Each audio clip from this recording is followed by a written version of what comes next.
প্রধানমন্ত্রী হিসেবে টানা 12 বছর 2014 থেকে 2026 দেশের এই দীর্ঘ যাত্রাপথে কি পরিবর্তন এসেছে?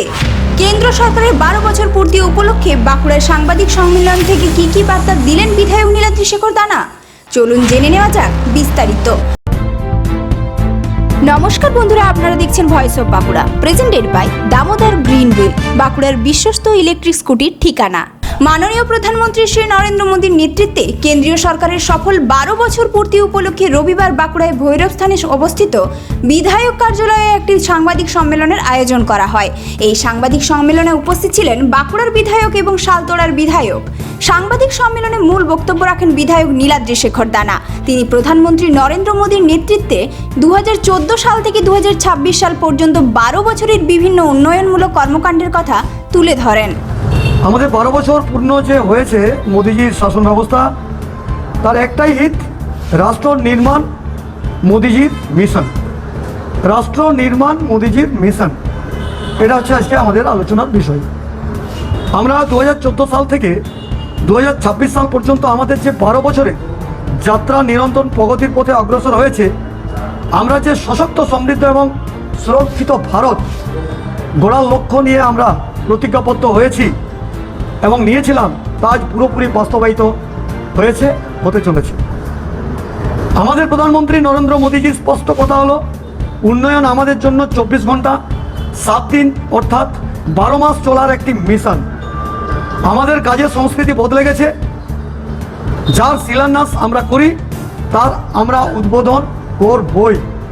বিগত 12 বছর আমরা সবকা সাথ, সবকা বিকাশ, সবকা বিশ্বাস, সবকা প্রয়াসের মধ্য দিয়ে কেবল কাগজে কলমে আমরা সীমাবদ্ধ ছিলাম না, সীমাবদ্ধ নই এবং সীমাবদ্ধ রাখিনি, বরং মাটিতে কংক্রিট স্টিল, অপটিক্যাল ফাইবার এবং লক্ষ কোটি টাকার বিনিয়োগ হিসাবে বাস্তবে আমরা রূপ নিতে চলেছি। গ্রামীণ ভারতের রূপান্তর এবং সড়ক যোগাযোগ। শ্রদ্ধেয় অটল বিহারী বাজপেয়ী 2000 সালের যে প্রধানমন্ত্রী সড়ক যোজনা অর্থাৎ সোনালী চতুর্ভুজ যোজনা, তার ভিত্তিপ্রস্তর স্থাপন করেছিলেন। তা আজ গ্রামীণ ভারতের চেহারা পুরোপুরি বদলে দিয়েছে। এটি জেনে আপনারা আনন্দ হবেন যে তখন থেকে এখনো পর্যন্ত গ্রামে প্রায় 4 লক্ষ কিলোমিটার পাকা রাস্তা তৈরি হয়েছে, যার মধ্যে 4 লক্ষ কিলোমিটার কেবল গত 12 বছরেই তৈরি হয়েছে। এবং এই রাস্তাগুলি আমাদের দরিদ্র ভাই বোনেদের জীবনে উন্নয়নের এক নতুন স্বপ্ন এনে দিয়েছে। আজকে কৃষকেরা তাদের কঠোর পরিশ্রমের ফসল অনায়াসে বড় বাজারগুলি পৌঁছে দিতে পারছেন। শিশু এবং বিশেষ করে কন্যারা বিপদে স্কুলে যেতে পারছে, নিরাপদে স্কুলে যেতে পারছে, যেখানে জরুরি পরিস্থিতিতে হাসপাতালে পৌঁছানো সহজ হয়েছে। অটলজির এই সংকল্প আজ গ্রাম ও দরিদ্রের অর্থ সামাজিক ক্ষমতায়নের সবচেয়ে বড় মাধ্যম হয়ে উঠেছে। অর্থাৎ কৃষকদের সবসময় তাদের নীতির কেন্দ্রে রেখেছে। গত 12 বছরে ভারত খাদ্যশস্য উৎপাদনে ঐতিহাসিক বৃদ্ধি রেকর্ড করেছে। দেশের খাদ্যশস্য উৎপাদনে এখনো পর্যন্ত সবচেয়ে বড় শতাংশ ঐতিহাসিক 71% ঐতিহাসিকভাবে বৃদ্ধি পেয়েছে, যা আজ দেশের খাদ্যের উৎপাদন রেকর্ড 12,000 লাখ মেট্রিক টন এর বেশি বিশাল পরিসংখ্যান পার করে দিয়েছে। তিনি বলেন, দেশের পরিকাঠামো উন্নয়ন, ডিজিটাল পরিষেবার বিস্তার, গ্রামীণ উন্নয়ন, সামাজিক সুরক্ষা, কৃষি এবং জনকল্যাণমূলক বিভিন্ন প্রকল্পের মাধ্যমে ভারতকে উন্নয়নের নতুন উচ্চতায় নিয়ে যাওয়ার কাজ করেছে কেন্দ্রীয় সরকার। বিধায়ক নীলাদ্রি শেখর দানা আরও দাবি করেন, প্রধানমন্ত্রী নরেন্দ্র মোদীর নেতৃত্বে ভারত আজ বিশ্বমঞ্চে আরও শক্তিশালী অবস্থান তৈরি করেছে এবং আত্মনির্ভর ভারতের লক্ষ্য বাস্তবায়নের দিকে এগিয়ে চলেছে।